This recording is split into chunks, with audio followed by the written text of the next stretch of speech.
হঠাৎ আলোচনায় একটি নাম রোজা। ফেসবুক ট্রেন্ডিংয়ে পপুলার দেখাচ্ছে নামটি।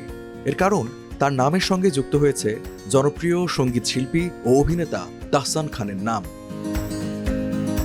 প্রথম আলোর এক প্রতিবেদনে বলা হয়েছে, তাহসানের জীবনসঙ্গী হিসেবে আলোচনায় আসা রোজা আহমেদ নিউ ইয়র্কের ব্রাইডাল মেকআপ আর্টিস্ট। বরিশালের মেয়ে রোজা 2 বছরের বেশি সময় যুক্তরাষ্ট্রে ব্রাইডাল মেকআপ নিয়ে কাজ করছেন। মেকআপ নিয়ে শিক্ষাও দেন রোজা, সেগুলো প্রকাশ করেন সামাজিক মাধ্যমে। রোজা আহমেদের ইনস্টাগ্রাম থেকে জানা যায়, রোজা করোনার পর থেকে যুক্তরাষ্ট্রে থাকেন।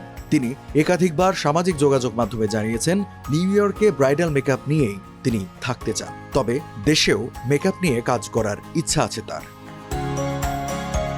গত মাসে রোজা সামাজিক যোগাযোগ মাধ্যমে জানিয়েছেন, বাংলাদেশে জানুয়ারিতে 2 দিনব্যাপী ব্রাইডাল মেকআপের উপর বেসিক মাস্টার ক্লাস নেবেন। সেখানে তিনি বিশেষ মেকআপের বিশেষ কৌশল, পেশাদার নির্দেশনা দেবেন এবং শেষে শিক্ষার্থীদের সনদ দেবেন।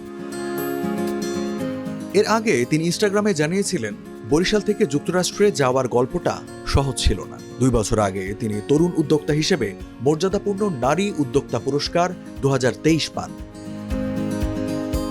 ক্যারিয়ার নিয়ে রোজা মনে করেন, কোনো কিছুর প্রতি যদি প্যাশন থাকে এবং যে কেউ সৎ প্রচেষ্টা ও কঠোর পরিশ্রম করে, তবে সেটা বড় শহরে বেড়ে না ওঠা সত্ত্বেও অনেক বড় হয়ে যায়।